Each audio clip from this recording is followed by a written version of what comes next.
Olá, gente, seja bem-vindo aqui mais uma vez, Bruno Pedrosa, e hoje eu quero falar com vocês sobre dúvidas, enigmas e contradições da Bíblia. Se você já tem algum texto que você tem dificuldade de entender ou justificar ele moralmente, por exemplo, como que Deus manda matar crianças no Antigo Testamento, como que Deus manda matar jovens que zombaram de Elias falando que ele era careca, né? Então são textos difíceis para a gente. Como que Deus endureceu o coração de Faraó e ainda puniu o Egito? Ou textos que você acha que eles entram em contradição.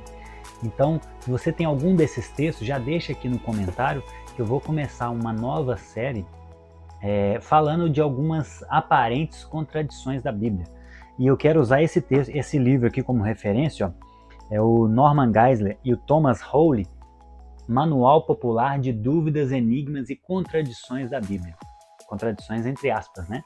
Porque ele vai mostrar nesse livro, ele seleciona mais de 800 aparentes contradições e dificuldades morais.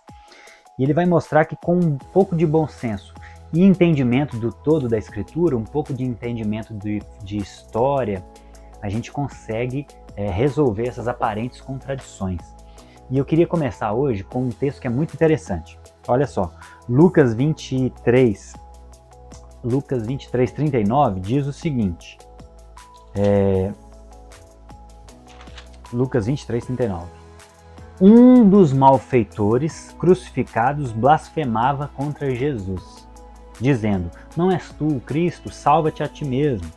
Lucas 23, 39. Agora Mateus 27, 44 diz o seguinte, e os mesmos impropérios lhe diziam também os ladrões que haviam sido crucificados com ele.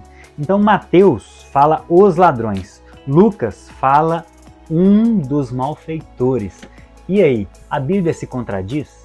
A Bíblia está em contradição? Como responder isso?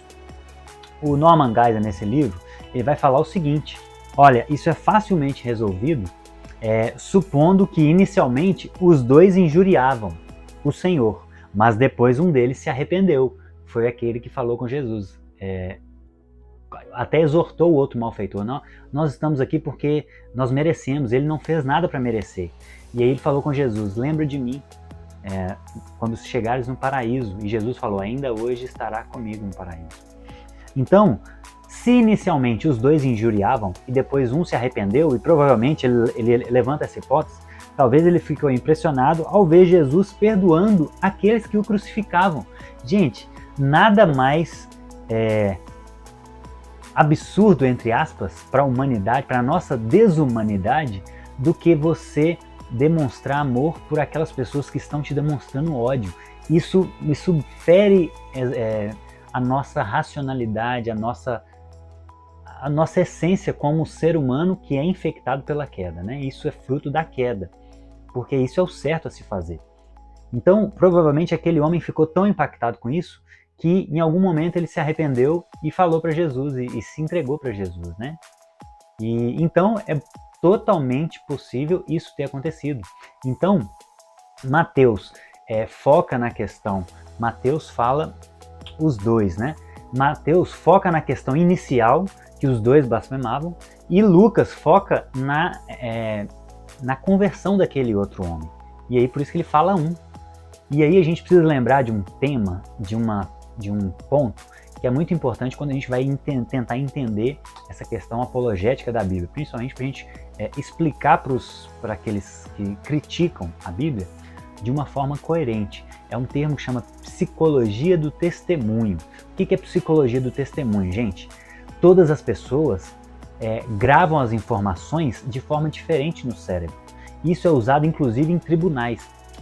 Eu li isso naquele livro Em Defesa de Cristo, do Lee Strobel, ou no Mais que um Carpinteiro, do Josh McDowell. Foi um desses dois livros.